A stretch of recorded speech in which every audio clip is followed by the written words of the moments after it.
સ્વાગત છે વિશેષ રજૂઆતમાં. હું યશ ભટ્ટ આપની સાથે. આપણે સમજી રહ્યા છીએ ટેક્સ કેપિટલમાં ટેક્સને લગતા ખૂબ જ ગંભીર મુદ્દાઓ, ખૂબ જ પેચીદા મુદ્દાઓ સરળ ભાષામાં. આપણી સાથે ફરી એકવાર આ સરળ ભાષામાં મુદ્દાઓને સમજાવવા માટે જોડાઈ રહ્યા છે CA Jitendra Trivedi sir. Once again ખૂબ સ્વાગત. દર્શક મિત્રો, આપને જણાવીએ કે CA Jitendra Trivedi sir partner છે JK SS & Associatesના, અને તેઓ અમદાવાદ સબ કમિટીના ICAIના ડાયરેક્ટ અને ઇન્ટરનેશનલ સબ કમિટીના ચેરમેન પણ છે. સર, વન્સ અગેન ખૂબ ખૂબ સ્વાગત. Thank you. આપણે પાછલા એપિસોડમાં ચર્ચા કરી તે હતું ટેક્સેશન ઓન ટ્રસ્ટ, જેની સરફેસને સ્ક્રેચ કરી અને સમજ્યા કે આ ટ્રસ્ટ શું હોય છે, તેમાં નોન પ્રોફિટ ઓર્ગેનાઇઝેશન એટલે કે NPO શું હોય છે, અને તેને રજીસ્ટર કરવા માટે કયા કયા મુદ્દાઓ, કઈ પ્રોસેસ વગેરે.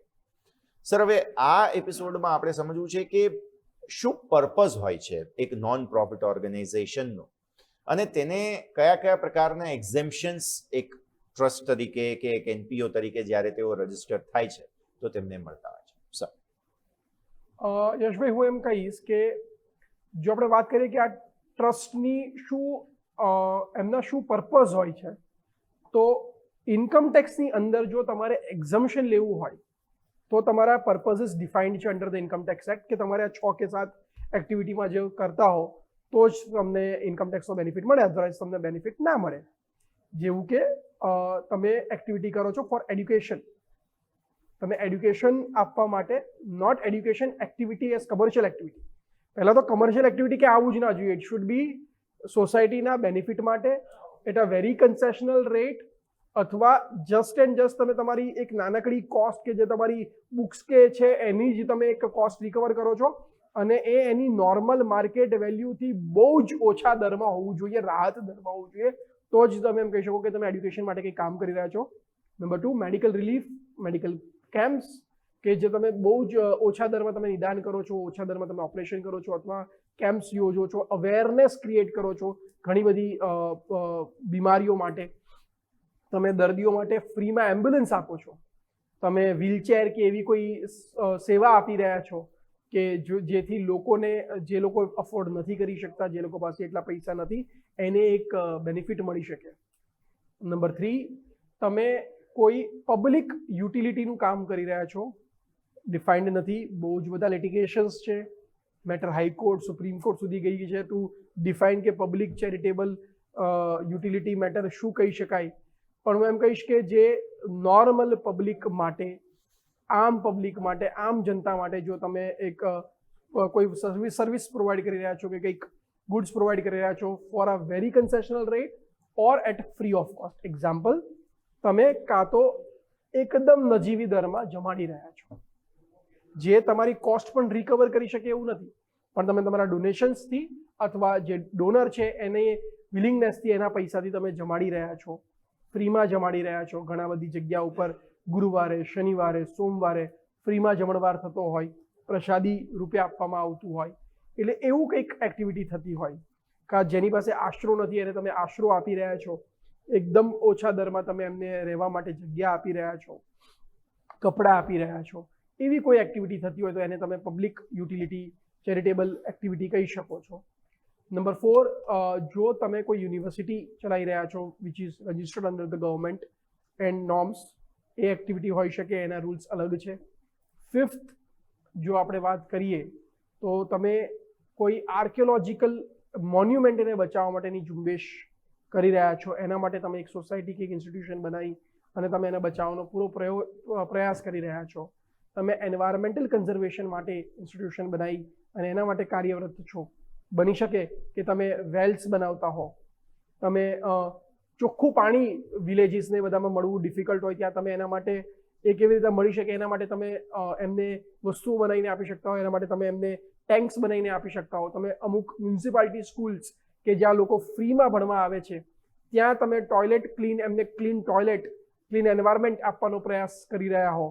આવી કોઈ એક્ટિવિટી જ્યારે તમે કરતા હો અને તમારું ઇન્સ્ટિટ્યુશન હોય અને જે તમે રજિસ્ટર કરાવી દો અંડર 4 કેટેગરીઝ જે આપણે લાસ્ટ ટાઈમ સમજ્યા, યુનિવર્સિટી ઓર ટ્રસ્ટ ઓર સોસાયટી ઓર સેક્શન 8 કંપની, અને પછી જો તમે એને કરો તો ડેફિનેટલી તમને ઇન્કમ ટેક્સ એક્ઝમ્પશન આપે છે, subject to you also get the approval from the income tax department.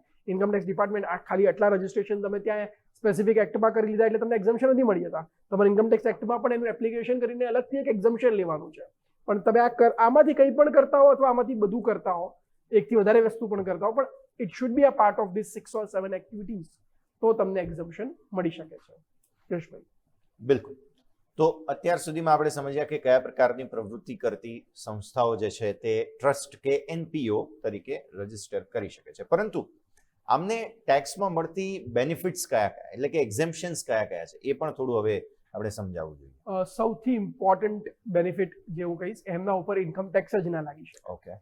એમને જે રેવન્યુ થતી હોય, જો એના ઓફકોર્સ નોર્મ્સ છે કે એમને મિનિમમ 85% ઓફ ધી ડોનેશનના સ્વરૂપમાં જે આવે છે આવક, એનો ખર્ચ કરી લે. જો એટલો ખર્ચ કરી લેતા હોય અને પોતે ઇન્કમ ટેક્સમાં રજિસ્ટ્રેશન કરાવી લીધું છે, એના માટેનું એક્ઝમ્પશનનું સર્ટિફિકેટ એમણે લઈ લીધું છે, જે જૂના એક્ટમાં 12AA કે ATGના હતા. જો એમાં તમે એક્ઝમ્પશન લઈ લીધું છે, જે અત્યારે 335, 336 સેક્શન નીચે તમારે એક્ઝમ્પશન્સ લેવાના છે, તમે લઈ ચૂક્યા છો ઇન ધેટ સ્પેસિફિક વે, તો પછી તમે ખાલી જો 85% ઓફ ધ રેવન્યુ જો તમે ખર્ચો કરી દો છો, તો બાકીના 15%, પહેલા તો તમને 85 100 ની સામે બાદ મળશે, અને બાકીના 15 જે બચી બી જાય છે એના ઉપર એક પણ રૂપિયાનો ઇન્કમ ટેક્સ તમારે ચૂકવવાનો રહેતો નથી. એટલે તમારા ઉપર 100% એમ કહી શકો કે કર મુક્તિ આપણે જે કહીએ, તો આનાથી મોટો બેનિફિટ કંઈ ના હોય. ઉપરથી જે લોકો આ ડોનેશન કરી રહ્યા છે એને પણ એક્ઝમ્પશન આપણે છે, જો એ ઓલ્ડ રેજીમમાં પોતાનું રિટર્ન ફાઇલ કરે છે, તો ATG સેક્શનના નીચે એમને ડેફિનેટલી એક્ઝમ્પશન મળે છે. એમને ડોનેશન એઝ અ ડિડક્શન અલાઉ થાય છે અંડર સેક્શન 80G. સો એ બેનિફિટ ડોનરને પણ મળે છે અને સંસ્થાને તો આટલો મોટો બેનિફિટ મળી જ રહ્યો છે કે 1 પણ રૂપિયાનો ઇન્કમ ટેક્સ ભરવાનો થતો નથી. યશભાઈ. ઓકે. તો અત્યાર સુધીમાં આપણે સંસ્થાઓ કયા પ્રકારનું કામ કરે અને તેમને કયા કયા લાભ મળે તે સમજ્યા. હવે જો આ સંસ્થા તરીકે રજીસ્ટર કરવું હોય, કારણ કે એ રજીસ્ટ્રેશન પ્રોસેસની પણ તમે વારંવાર વાત કરી, તો એ પ્રોસેસ શું હોય છે તે પણ હવે સમજીએ, કેમ કે એ પણ ઇન્કમ ટેક્સ એક્ટમાં જરૂરથી મેન્શન કરવામાં આવ્યું છે. ડેફિનેટલી. એટલે યશભાઈ, હવે પહેલા તો તમારે પોતાના સ્પેસિફિક એક્ટમાં રજીસ્ટ્રેશન કરાવવાનું, તો જ તમે પાન કાર્ડ અપ્લાય કરો. તમારો પાન અપ્લાય થઈ ગયો, તમારો બેંક એકાઉન્ટ ખુલી ગયું. હવે તમારા ઓબ્જેક્ટ્સ, હવે તમે જુઓ તો અમે જે 6 કે 7 તમને ઓબ્જેક્ટ સ્ટાર્ટિંગમાં આપ્યા, એ કોમન ઓબ્જેક્ટ હોવા જોઈએ, તો જ તમે રજીસ્ટ્રેશન લઈ શકો અને તમે એક્ઝમ્પશન માટે એપ્લાય કરી શકો. હવે તમારા આ કોમન ઓબ્જેક્ટ્સ છે, એટલે તમે ઇન્કમ ટેક્સમાં પહેલા તો એપ્લિકેશન કરો to the commissioner of income tax or any designated person who is authorise to take that part. Normally income ટેક્સની અંદર એક્ઝમ્પશનનું એક અલગ સેક્શન હોય, જે ખાલી એક્ઝમ્પશન માટેના જે એપ્લિકેશન આવતું હોય એને ડીલ કરતું હોય. એટલે તમે એના પ્રિન્સિપલ કમિશનર અથવા કમિશનર પાસે તમારી એપ્લિકેશન જશે કે ભાઈ મારી આ સંસ્થા છે, એના આટલા ઓબ્જેક્ટ્સ છે, આ ઓબ્જેક્ટ્સ માટે અમે આ કાર્યરત કરવા પ્રયાસ કરી રહ્યા છે, તો પ્લીઝ તમે એક અમને સર્ટિફિકેટ આપો કે અમે ડોનરને કહી શકીએ કે તમે અમને જો ડોનેશન આપશો તો અમે આટલી વસ્તુ માટે ખર્ચ કરશું, અને સાથે ડોનરને પણ એક ઇન્કમ ટેક્સમાં એક્ઝમ્પશન મળશે ફોર ધ ડોનેશન, અને at the same point of time અમે જો 85% ખર્ચ કરી લઈશું તો અમને બાકીના 15% ઉપર ટેક્સ નહીં લાગે as per the income tax act. એટલે પ્રશ્ન એ આવે છે કે મારે એક્ઝમ્પશન માટે શું કરવાનું? તો મારે દરેક ડોક્યુમેન્ટ મેં જે બનાવ્યા છે, રજિસ્ટ્રેશન્સ કર્યા છે, એ ડોક્યુમેન્ટ મારે આપવાના. એના ઓબ્જેક્ટ્સ મેં જેમ કીધા એ 6 કે 7 ઓબ્જેક્ટમાંથી જોવા જોઈએ. વેરી ઇમ્પોર્ટન્ટ, હું કાર્યરત હોવો જોઈએ ઇન્ડિયા અને ઇન્ડિયાની અંદરની એક્ટિવિટી માટે જ. ઇન્કમ ટેક્સ તમને એક્ઝમ્પશન તો આપે છે, પણ ઇન્ડિયાની બહાર કામ કરવું હોય તો નથી આપતું. એટલે તમારી જે એક્ટિવિટી થતી હોય એ ઇન્ડિયન્સ માટે થવી જોઈએ, ઇન્ડિયાની અંદર થવી જોઈએ, અને ડેફિનેટલી એ ચેરિટેબલ નેચરની હોવી જોઈએ, એ for the betterment of society હોવી જોઈએ. એના માટે જો તમે કાર્યરત છો તો ડેફિનેટલી તમને એક્ઝમ્પશન માટે તમે એપ્લિકેશન કરશો એટલે ઇન્કમ ટેક્સ ડિપાર્ટમેન્ટ તમારા ડોક્યુમેન્ટને ચકાસણી કરશે. એમને એક્ઝામ્પલ્સ માંગી શકે છે કે તમે કોઈ પણ એક્ટિવિટી કર્યા એના એક્ઝામ્પલ આપો, એમાં તમે શું કર્યું એ આપો, અથવા તમને એક પ્રોવિઝનલ સર્ટિફિકેટ આપશે કે ભાઈ 12 મહિના માટે અમને તમને એક પ્રોવિઝનલ સર્ટિફિકેટ આપીએ છીએ, પણ 12 મહિનામાં તમારી જે પણ એક્ટિવિટી થાય છે એના પ્રૂફ સહિત તમે પાછું એક એપ્લિકેશન કરશો ફોર ફાઇનલ રજિસ્ટ્રેશન કે ભાઈ તમે અમને જે પ્રોવિઝનલ રજિસ્ટ્રેશન આપ્યું એટલે અમે આ કામ સ્ટાર્ટ કર્યું, જે કામ ઓબ્જેક્ટની ક્લોઝની પ્રમાણે જ છે, એના પ્રમાણે અમે આટલા કામો કર્યા, આટલી ડોનેશન મળી, સામે અમે આટલા ખર્ચ કર્યા, અને અમે 85% ઓર મોર અમાઉન્ટ ઇઝ ઓલરેડી સ્પેન્ટ, અને એના આટલા બધા પ્રૂફો છે. એટલે તમારે પ્રૂફથી લઈને બેંક સ્ટેટમેન્ટથી લઈને બધી જ ડોક્યુમેન્ટેશન, મે બી ફોટોગ્રાફ્સ, મે બી એ લોકો થર્ડ પાર્ટી કન્ફર્મેશન માંગી શકે. અને એ બધું તમે જ્યારે સબમિટ કરો અને જો ઇન્કમટેક્સ ડિપાર્ટમેન્ટને લાગે જે ત્યાં ઓફિસર્સ બેઠા છે કે ના તમે સાચે જ ચેરિટેબલ નેચરનું કામ કરી રહ્યા છો અથવા બીજા જે ક્લોઝિસ છે એ પ્રમાણેનું તમે કામ કરી રહ્યા છો, તો તમને એક ફાઇનલ રજિસ્ટ્રેશન મળે છે which can be of 5 years or 10 years.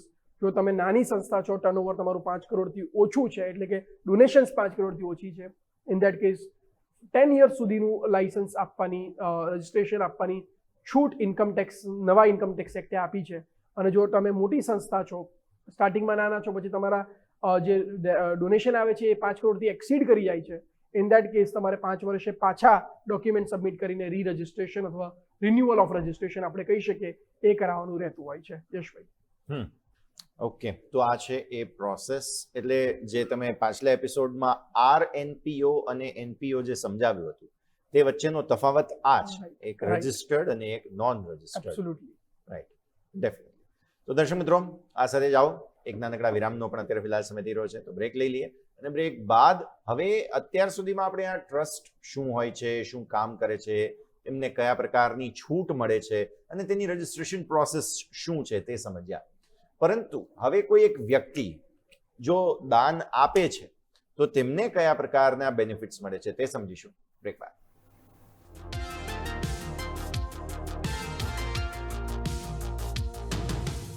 Break બાદ આપનું સ્વાગત છે. ટેક્સ કેપિટલમાં આપણે ચર્ચા કરી રહ્યા છીએ ટ્રસ્ટ પર લાગતા ટેક્સેશન.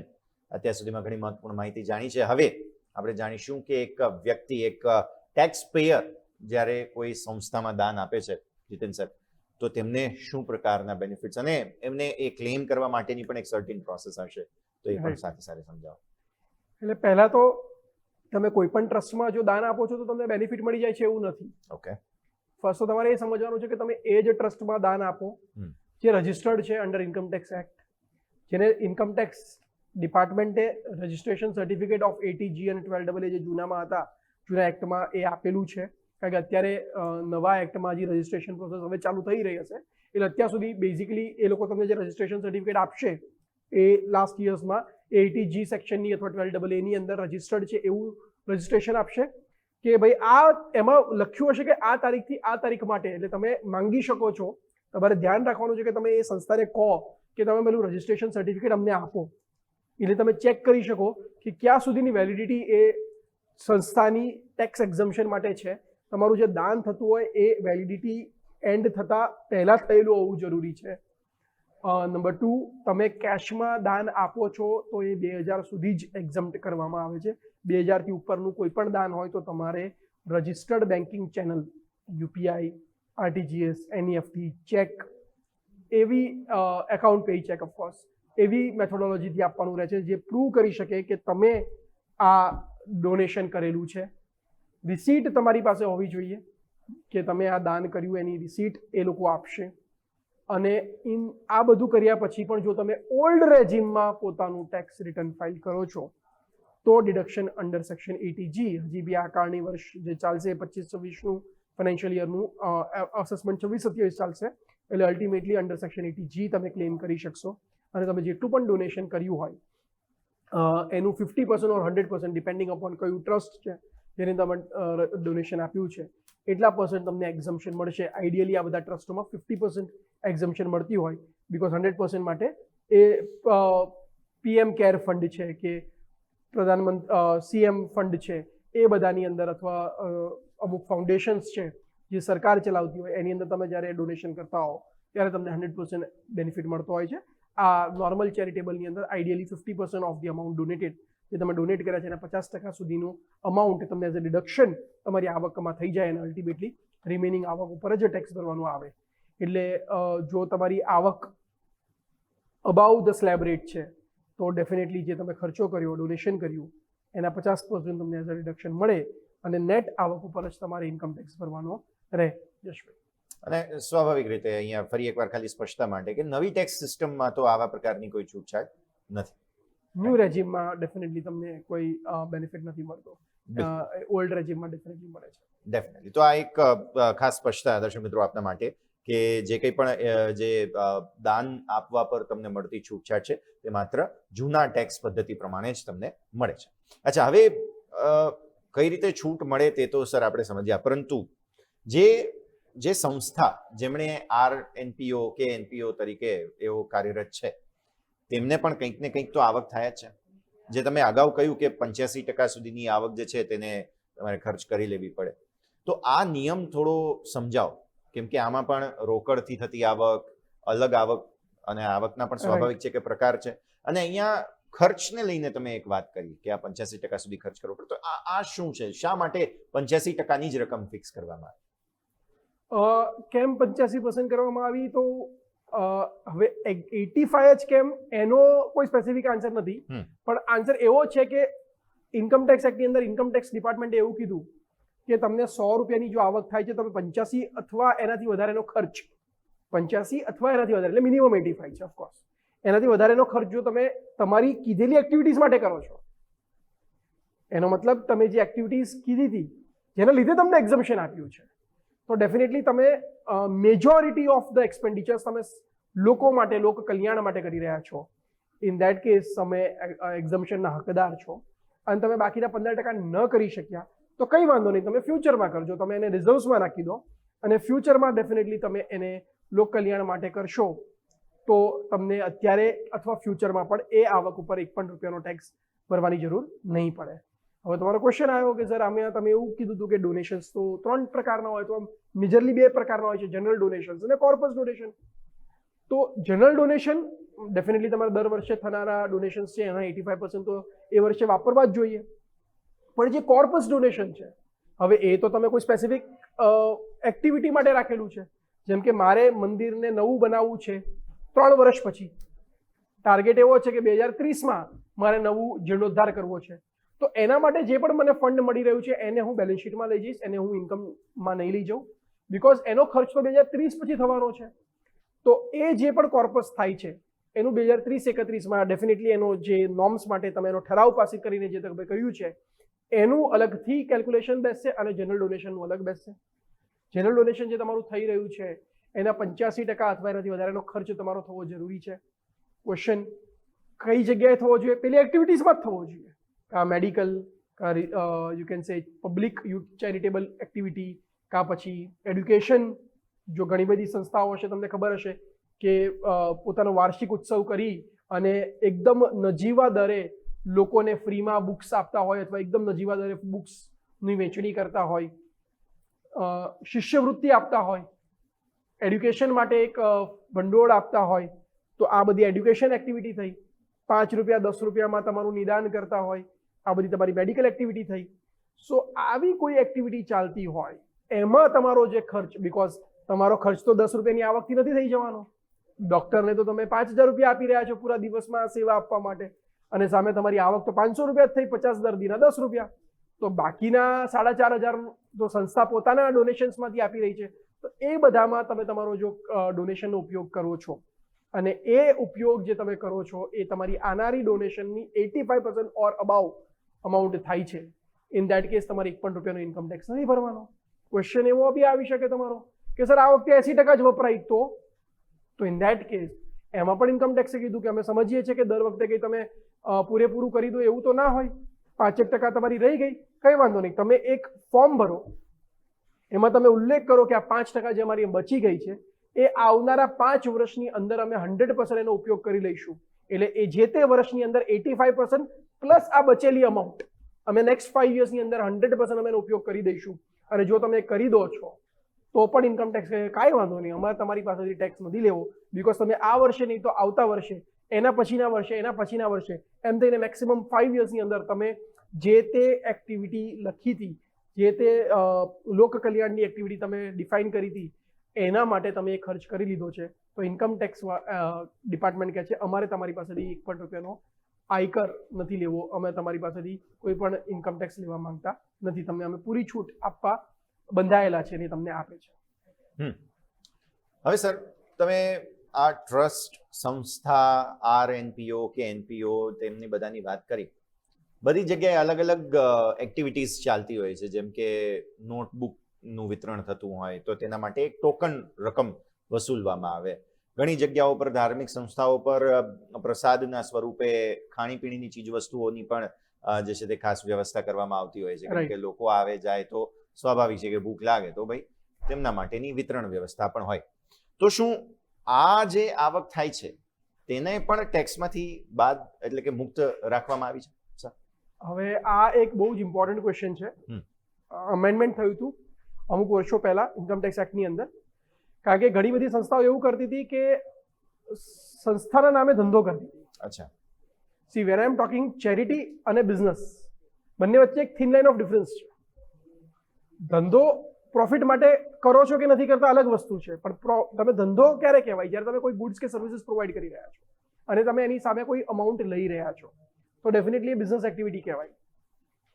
એટલે ઇન્કમટેક્સ ડિપાર્ટમેન્ટે ક્વેશ્ચન પૂછ્યો કે ભાઈ આ બધી સંસ્થાઓ તો ઇન્કમટેક્સનો બેનિફિટ લઈ અને ધંધો કરી રહી છે, એટલે ઇન ધેટ કેસ એક લિમિટ મૂકવામાં આવી કે જો તમારી બિઝનેસથી થતી એક્ટિવિટીની જે રિસીટ છે એ ઓવરઓલ રિસીટના 20% ઓછી હોય અને it is in line, it is in concessions, it is in continuation to your main activity, એટલે તમારી જે ચેરિટી છે એના સાથેનું નિસ્બત હોવું જોઈએ, એને પ્રમોટ કરતી હોવી જોઈએ, એને રિલેટેડ હોવી જોઈએ અને એ આવક બિઝનેસની 20%થી ઓછી ઓવરઓલ રિસીટની હોય તો તમે એ લઈ શકો અને એના ઉપર ટેક્સ ના થાય, સબ્જેક્ટ ટુ અગેન તમારું ઓવરઓલ રિસીટનું 85% કે એનાથી વધારેનો ખર્ચ થઈ જતો હોય.